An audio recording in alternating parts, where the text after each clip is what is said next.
And on HR 40, President Biden was obviously in Tulsa there. I was also there talking to some activists, and they heard from the president and have heard from this White House that he is supportive of a committee to study reparations, which is what HR 40 would do. But he hasn't called for Congress to pass HR 40 or talked about his support for the bill specifically. So I'm just curious if he supports the bill as written that just went through.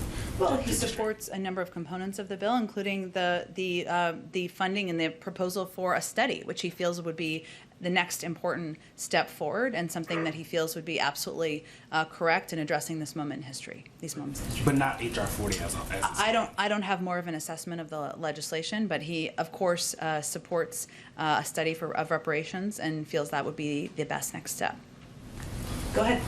Thank you, Jen. I know that you don't want to relitigate what happened when Biden wasn't in office and when those emails were sent. You guys were That's a setup.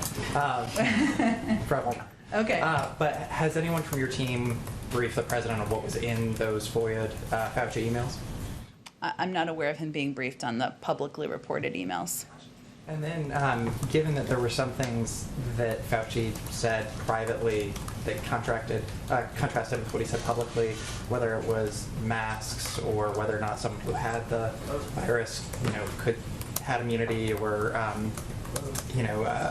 other questions as well. I mean, does he still have confidence in his NIH director? Does this change anything at all?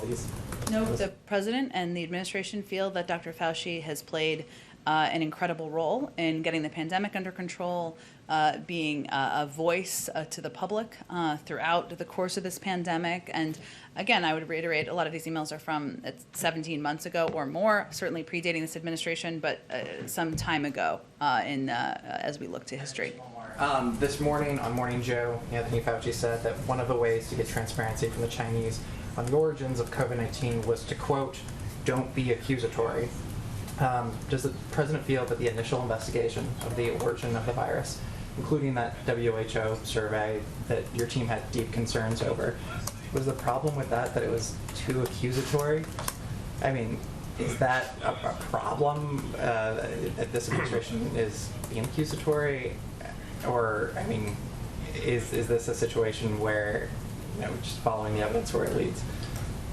I think our primary objective here has been working with the international community, rejoining the WHO, working with the international community to unite and pressing the Chinese to be transparent, to provide the underlying data so other scientists can take a look at that data and to participate in a constructive way in the second round of the next phase, I should say, of the WHO investigation. As we noted at the time when we announced our own internal next step here, our 90-day review, one of the things that was happening in the timeline was the Chinese conveying that that was not their inclination.